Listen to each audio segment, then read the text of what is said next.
Subscribe कीजिए मेरे YouTube channel Sobia ji health and beauty tips को और बेल आइकन पर क्लिक करें हमारी लेटेस्ट वीडियो सबसे पहले देखने के लिए। पाकिस्तान के मरूफ क्रिकेटर शोएब मलिक की अहलिया टेनिस स्टार सानिया मिर्ज़ा ने कहा है कि हमारे बच्चा मिर्ज़ा मलिक कहलाएगा और यही उसका ख़ानदानी नाम भी होगा। वाज़िया रहे कि सानिया मिर्ज़ा ने गवा फर्स्ट 2018 में सनफी तअस्सुब के मौज़ा पर इजहार ख्याल करते हुए इस राज से पर्दा उठाया था कि उनकी औलाद का ख़ानदानी नाम क्या होगा। इस मौका पर उन्होंने कहा कि शोएब मलिक और मैंने इस हवाले से बात की और हम दोनों में तय पाया कि जब भी हमारा बच्चा होगा उसका ख़ानदानी नाम मिर्ज़ा मलिक होगा। सिर्फ मलिक ही नहीं होगा, इसके अलावा सानिया मिर्ज़ा ने बताया कि मेरे शोहर की ख्वाहिश है कि हमारी पहली औलाद बेटी हो।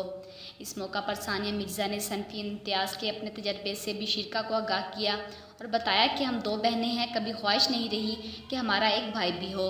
हमारे कुछ रिश्तेदार मेरे वालिदैन पर बेटे की पैदाइश का जोर डालते थे ताकि ख़ानदानी नाम आगे बढ़ सके।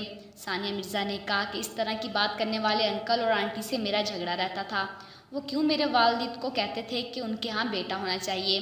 उन्होंने कहा कि मेरा नाम आज भी सानिया मिर्ज़ा है और मैंने शादी के बाद अपना ख़ानदानी नाम तब्दील नहीं किया। पाकिस्तान के मरूफ क्रिकेटर शोएब मलिक की अहलिया टेनिस स्टार सानिया मिर्ज़ा ने कहा कि हमारे बच्चा मिर्ज़ा मलिक कहलाएगा और यही उसका ख़ानदानी नाम भी होगा। वाज़िया रहे कि सानिया मिर्ज़ा ने गवा फर्स्ट 2018 में सनफी तअस्सुब के मौज़ा पर इज़हार ख्याल करते हुए इस राज से पर्दा उठाया कि उनकी औलाद का ख़ानदानी नाम क्या होगा। इस मौका पर उन्होंने कहा कि शोएब मलिक और मैंने इस हवाले से बात की और हम दोनों में तय पाया कि जब भी हमारा बच्चा होगा उसका ख़ानदानी नाम मिर्ज़ा मलिक होगा।